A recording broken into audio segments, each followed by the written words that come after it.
Ողջույն,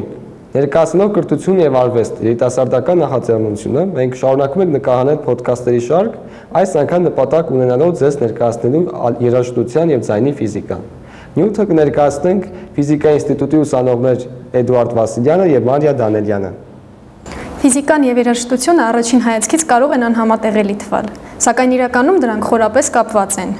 Իհարկե, երաժշտությունը ձայն է, իսկ ձայնը ֆիզիկայի մի ճյուղ, սակայն դրանց կապը միայն այսքանով չի սահմանափակվում։ Երկուսն էլ ստեղծագործ մտքի արդյունք են։ Ֆիզիկայի մեծագույն բացահայտումները ծնվել են մարդու երևակայության և մտքերի խորքում։ Էյնշտեյնը մեզ տվեց հարաբերականության ընդհանուր տեսությունը, Հայնսբերգը և Շրոդինգերը քվանտային մեխանիկան։ Նույն կերպ Բեթհովենը մեզ պարգևեց հզոր սիմֆոնիաներ, իսկ Շոպենը նրբագեղ դաշնամուրային ստեղծագործություններ։ Ուստի թե ֆիզիկան, թե երաժշտությունը մարդկային մտքի արգասիքներից են։ Մենք ամբողջ օրը լսում ենք երաժշտություն, բայց երբեք չենք խորանում երևույթի մեջ, թե ինչպես է ստացվում, որ ձայն է առաջանում, տարածվում միջավայրում, ինչպես ենք մենք ընկալում։ Իսկ այս ամենը շատ կարևոր է եւ պետք է հասկանանք, որ երբ որ խոսում ենք ձայնի մասին, մենք արդեն գործում ենք ալիքային ֆիզիկայի հետ եւ ձայնը ընդհանրապես մեխանիկական ալիք է։ Ուստի ես կուզեմ բացատրել ընդհանրապես թե ինչն իրենցից ներկայացնում ալիքները եւ ինչպես են տարածվում։ Ալիք առաջացնելու դեպքում մենք ստեղծում ենք տատանում միջավայրում, որը տարածվում է կետից կետ էներգիա տեղափոխելով։ Շատ պարզ օրինակ բերեմ, որպեսզի հասկանանք մեխանիկական ալիքի տատանումը, ունենք սլինկի մանկական խաղը զսպանակը գունավոր, վերցնում ենք առաջին օղակը ու սկսում ենք տատանել, սեղմում առաջ հետ ենք բերում, ինքը տատանման մեջ է մտնում եւ սկսում տատանել իրեն հարևան օդի մոլեկուլները։ Այդ մոլեկուլները փոխազդելով իրենց հարևան մոլեկուլների հետ, ի վերջո տատանման մեջ են դնում երկրորդ օղակը, երկրորդը իր հերթին երրորդ օղակը ու այդպես շարունակ։ Այսինքն մեր մտցած թեթևակի տատանումը հանգեցրեց նրան, որ հաղորդված էներգիայի շնորհիվ տատանումները սկսեցին միջավայրում շարժվել ու արդյունքում ամբողջ սլինգը սկսեց տատանվել, մինչև էներգիան կմարի։ Այս նույն կերպ էլ հենց տատանումների տարածումն է ձայնի դեպքում, որովհետև մեր ձայնալարերն են թրթռում, չգիտեմ, երաժշտական գործիքի լարը, սկսում ենք տատանել, ինքը գրգռման մեջ է դնում այդ իրեն հարևան օդի մոլեկուլները կամ կամայական միջավայրի մոլեկուլներ, որի արդյունքում էներգիան տարածվում է ու նաև տատանում իր հերթին։ Ու այդպես առաջանում է մեխանիկական ալիք։ Ես կուզեմ մի օրինակ էլ դու բերես ձայնային դեպքում, որպեսզի հասկանանք թե ինչպես առաջանում տատանումը։ Ձայնային ալիքների ստեղծումը ու տարածումը հաճախ նկարագրում ենք կամերտոնի օրինակի միջոցով։ Կամերտոնը մետաղական օբյեկտ է, որ ունի երկու ոտնակներ, որոնք կարող են տատանվել, եթե դրանց հարվածենք ռետինե մուրճով։ Երբ այդ ոտնակները սկսում են տատանվել, նրանք տատանողական շարժման մեջ են դնում նաև հարակից օդի մոլեկուլները։ Եվ հենց այս տատանողական շարժման տարածումը ոտնակներից միջավայրով անվանում ենք ձայնային ալիք։ Կամերտոնները հաճախ կառուցված են լինում ձայնային տուփերի վրա եւ այսպիսով կապված լինելով դրանց հետ տատանվելիս դրանց եւս դնում են տատանողական շարժման մեջ, ինչի հետևանքով տատանվում է նաեւ ձայնային տուփի մեջ գտնվող օդը։ Երբ կամերտոնի ոտնակները ձայնային տուփի կառուցվածքը եւ դրա ներսում գտնվող օդը սկսում են տատանվել միևնույն հաճախականությամբ, մենք լսում ենք ավելի բարձր ձայն։ Ուստի ինչքան շատ մասնիկներ են մասնակցում այդ տատանողական շարժմանը, այդքան ավելի հզոր է հնչող ձայնը։ Մոռանում ենք, չէ՞, թե ինչպես է տատանումը առաջանում, որովհետեւ մեր աչքի չի հասցնում ֆիքսել։ Իսկ այդ դեպքում ինչպես կարող ենք բացատրել, ի վերջո ինքը տատանվում է, թե չէ։ Քանի որ դրանք շատ բարձր հաճախականությամբ են տատանվում, օրինակ, եթե կամերտոնը հնչեցնենք միջին C նոտան, ապա այն կտատանվի 256 Հz հաճախականությամբ, ինչը մարդու աչքին տեսանելի չէ։ Իսկ տեսնելու համար ֆիզիկայում հաճախ օգտագործվում է ստրոբոսկոպիկ լուսավորությունը, որը 2 անգամ ավելի արագ 512 Հz տատանվելու դեպքում ցույց է տալիս առավելագույն շեղումները դեպի աջ եւ ձախ, որ մութ սենյակում կարող են նկատելի դառնալ։ Հետո մի շատ կարևոր բան պետք է շեշտեմ, ընդհանրապես ալիքները լինում են լայնական եւ երկայնական, ձայնը կամ ընդհանրապես մեխանիկական ալիքները երկայնական են, ինչը սա նշանակում, որ մասնիկները տարածվում են էներգիայի տարածման ուղղությամբ։ Այսինքն եթե մենք վերցնենք պարան օրինակ ու սկսենք տատանել, կամ նույն այդ սլինկի օրինակը, էներգիան ինչ ուղղությամբ որ տարածվում է, նույն ուղղությամբ զուգահեռ կամ դրան, բայց պահպանելով ուղղությունը, այդ նույն ուղղությամբ այդ օղակներն են տատանվում կամ մասնիկները օդի։ Եվ ինչու համար է սա կարևոր, որովհետև թե օրինակ հենց պարանի դեպքում սկսում ենք տատանել, մոլեկուլները եթե աճ ենք տատանել պարանը, սկսում են աճ ուղղությամբ շարժվել ու օդում միգուցե բարձր որ մենք տեսանելի կերպով դա չտեսնենք, բայց ֆիզիկայում դա ապացուցված է, որ օդի ինչ որ շերտերում սկսում են մոլեկուլները կուտակվել, ինչ որ շերտերում էլ ընդհակառակը նոսրացումներ են առաջանում, եւ այս առումով մեր ձայնային ալիքը կոչվում է ճնշման ալիք, որովհետև միտեղ կուտակում ունենք, որը կոչվում է սեղմում, միտեղ նոսրացում ունենք եւ միտեղ ճնշումը շատ բարձր է լինում, միտեղ ցածր։ Ու եթե մենք վերցնենք որևէ դետեկտոր կամ նույնիսկ մեր ականջը ու ֆիքսենք ինչ-որ ժամանակում, կտեսնենք, որ ճնշումը բարձր գալիս է, հետո նորմալավորվում է, հետո նորից ցածր ճնշում ու այդպես շարունակ։ Ու այդ առումով, եթե մենք ճնշման ժամանակի կապը գրաֆիկորեն պատկերենք, թվա թե սինուսոիդալ է, այսինքն ունի առավելագույն ու մինիմալ արժեքներ մեր ալիքը, բայց իրականում այդպես չէ։ Եթե մենք օրինակ ուզում ենք ալիքի երկարություն որոշել ձայնի դեպքում, ձայնային ալիքի երկարություն, ապա վերցնում ենք երկու նոսրացումների կամ երկու այդպես սեղմումների միջև ընկած հատված, այ դա համարում ենք ալիքի երկարություն։ Եվ դա իրականում շատ կարևոր է, որովհետև ինքը ունի որոշակի արագություն նաև տարածվելու, չպետք է շփոթենք արագությունը տատանման հաճախականության, որը ես կուզում ենք դրան էլ անդրադառնանք, արագությունը ցույց է տալիս, թե մասնիկը, որը էներգիա է ձեռքբերել, ինչ արագությամբ է անցնում, օրինակ, մի նոսրացումից մյուսը ընկած ժամանակամիջոցում, ու այդ արագությունը կախված է օրինակ մասնիկների առաձգականությունից, այսինքն եթե իրենք պինդ մարմին ունենք, որը ավելի պակաս առաձգական է, քան, չգիտեմ, գազային կամ հեղուկ միջավայրը,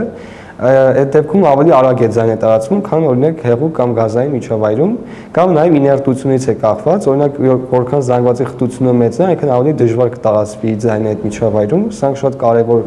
գործոններ են։ Եվ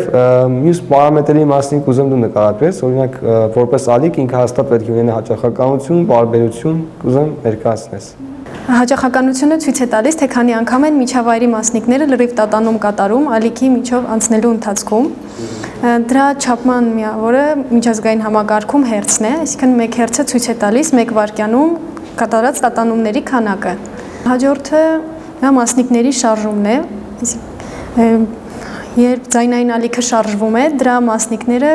տատանվում են միևնույն հաճախականությամբ, սա տրամաբանական է, քանի որ յուրաքանչյուր մասնիկ սկսում է տատանվել նրա հարևան մասնիկի հետ փոխազդեցության արդյունքում, այսինքն եթե առաջին մասնիկը տատանվում է որոշակի հաճախականությամբ, ապա փոխանցում է դա երկրորդին եւ այդպես շարունակ ունենում ենք լար, օրինակ գիտարի դեպքում, որը տատանվում է տվյալ հաճախականությամբ, ապա այդ հաճախականությունը օդով փոխանցվում է մեր ականջին եւ երրորդ բնութագրիչը դա պարբերականությունն է, որ հակադարձ համեմատական է հաճախականությանը, այսինքն որքան մեծ է հաճախականությունը, այդքան փոքր է պարբերականությունը եւ հակառակը։ Կամերտոնի օրինակը քննարկելիս մենք ասացինք, որ շատ բարձր հաճախականությունները մարդու աչքին տեսանելի չեն։ Իսկ լսողության համար ինչպիսի ձայնն է մարդու ընկալելի։ Մարդ ունի ձայնի ընկալման բավականին մեծ դիապազոն, այսինքն 20-ից մինչև 20,000 հերց հաճախությունը մարդու ականջը ընկալում է։ 20-ից փոքրը կոչվում է ինֆրաձայն, 20,000-ից բարձրը կոչվում է ուլտրաձայն եւ իրականում նույնիսկ երաժշտական լսողություն ունեցող մարդիկ կարող են չնչին 2 հերց տարբերություն, եթե մենք երկու ձայն երաժշտություն ունենանք, բայց միջև 2 հերցի տարբերություն կա հաճախության, իրենք շատ լավ դա ընկալում են, իսկ եթե այդ երկու մեղեդների միջև տարբերությունը 7 հերց եւ ավելի է, ապա ինտերֆերենս առաջանում, արդեն ավելի բարդ է փոփոխվում ու դժվար է մարդու համար ընկալելը, հատկապես եթե նա չունի երաժշտական լավ կարողություններ։ Շատ կենդանիներ կան, որոնք ավելի մեծ դիապազոն ունեն, օրինակ դելֆինները մինչև 200,000 հերց ձայն լսում են, բայց մարդու օրգանիզմը եւ բավականին լայն է եւ ինչ որ չափում նաեւ սեղմ է ու պարզ է, որ եթե մենք պարբերաբար երկար ժամանակ բարձր ձայներ լսենք, դա մեր վրա կազդի, այսինքն այդ հաճախականությունը մարդու ականջը ընկալում է որպես ձայնի բարձրություն ու սովոր չէ ինքը շատ բարձր ձայների։ Ես գիտեմ, որ նաև մենք ձայնի բարձրությունը որոշում ենք դեցիբլային սանդղակով ու շատ ենք խոսում, որ օրինակ 140-160 դեցիբլը մարդու համար արդեն վտանգավոր է։ Կուզեմ մի հատ ներկայացնես այդ դեցիբլերը ինչ են, իրենց ներկայացնում ու ինչպես են որոշվում։ Մարդու ականջը շատ զգայուն է եւ կարող է ընկալել շատ թույլ ձայներ։ Լսելության շեմը հենց այն ամենացածր ձայնն է, որ մարդու ականջը կարող է լսել։ Այն մոտ 10-12 վատ բաժանած մետր քառակուսի է։ Այսինքն կախված է փաստորեն նաեւ ինտենսիվությունից ձայնի։ Այո։ Եվ հակառակը ամենաբարձր ձայնը, որ մարդու ականջը կարող է լսել, մոտ միլիարդ անգամ ավելի բարձր է եւ առանց ֆիզիկական վնասի հեշտությամբ կարող է ընկալվել։ Մարդու ականջին հասանելի են տարբեր ինտենսիվության ձայներ եւ ֆիզիկոսները դրանք ներկայացնում են հենց դեցիբելային սանդղակի միջոցով, որը լոգարիթմական սանդղակ է, սկսվում է 0 դեցիբելից, որը հենց համապատասխանում է լսելիության շեմին, եւ եթե ձայնը 10 անգամ ուժեղ է, ապա կլինի 10 դեցիբել։ Իսկ արդեն 100 անգամ ուժեղ լինելու դեպքում 20 դեցիբել եւ այդպես շարունակ։ Ընդ որում այսօր մենք գիտենք, որ քննարկում են, թե աղմուկը ասելով ինչ են հասկանում, այսինքն քանի դեցիբելից է սկսվում ձայնը, որ համարենք աղմուկ, ու չկա միասնական ստանդարտ կարծես թե աշխարհում, բայց դա կախված է նաև մարդու անհատական հատկանիշներից, այսինքն տարիքից, մարդկա նույնիսկ աննշան ձայներն է լսում, մարդկա բարձր ձայներ է լսում, այսինքն սովորական ապարատի աշխատանքի կարողությունից եւ ընդհանրապես իրականում ձայները միայն մենք չէ որ ես էլ խառնեցի եւ ընդհանրապես եւ բարձր ձայները եւ ցածր ձայները, նուտրա եւ ինֆրաձայները իրենց լավ կիրառություններ ունեն ամենատարբեր ոլորտներում, օրինակ հեռավորություն որոշելու համար։ Եթե մենք գիտենք ձայնի արագությունը օրինակ ջրում, ապա կարող ենք որոշել, թե սուզանավը ջրի տակ քանի մետր խորության մեջ է, կամ ամպրոպը ինչ հեռավորության մեզից տեղի ունեցավ։ Չղջիկները գիշերը գիտենք, որ դրա միջոցով են կողմնորոշվում, այսինքն ձայներ են արձակում, որ մենք չենք լսում, բայց իրենց համար իրենց ձայնը այդ տիրույթում ընկալելի է, եւ այդ ձայնը գնում հանդիպում են խոչընդոտի անդրադառնում է եւ որոշելով ժամանակամիջոցը, որ ընթացքում ձայնը գնաց եւ հետ եկավ, իրենք որոշում են, թե խոչընդոտը ինչ հեռավորության մեջ է, եւ նաեւ առողջապահական համակարգում գիտենք, որ մենք ունենք ուլտրաձայնային հետազոտություն ենք անցնում, որը այո, ձայնը ուղղում են ուլտրաձայնային տիրույթում համապատասխան օրգանին, որոշելով ժամանակամիջոցը, թե երբ գնաց ու հետ վերադարձավ, նույնիսկ որոշում են տվյալ օրգանը առողջ է, թե ոչ։ Այսինքն ամենատարբեր կիրառություն ունեն եւ կուզեմ մենք ձայնի մասին կարծես թե խոսեցինք բավականաչափ, կուզեմ մի քիչ երաժշտության անդրադառնանք, կապի մասին, հետո ես կխոսեմ նաեւ ֆիզիկոսների մասին, ովքեր կապ են ունեցել անմիջական երաժշտության հետ։ Փորձեմ խնդրեմ մի փոքր ներկայացնես։ Երբևէ մտածել ես, թե ինչ է երաժշտությունը այդքան գրավիչ դարձնում։ Մեղեդին անշուշտ մեծ դեր ունի, ինչպես նաև ռիթմը, սակայն կան նաև այլ գործոններ։ Երաժշտության հարուստ հնչողությունը եւ հարմոնիկան նույնպես մեծ դեր են խաղում այս գործում։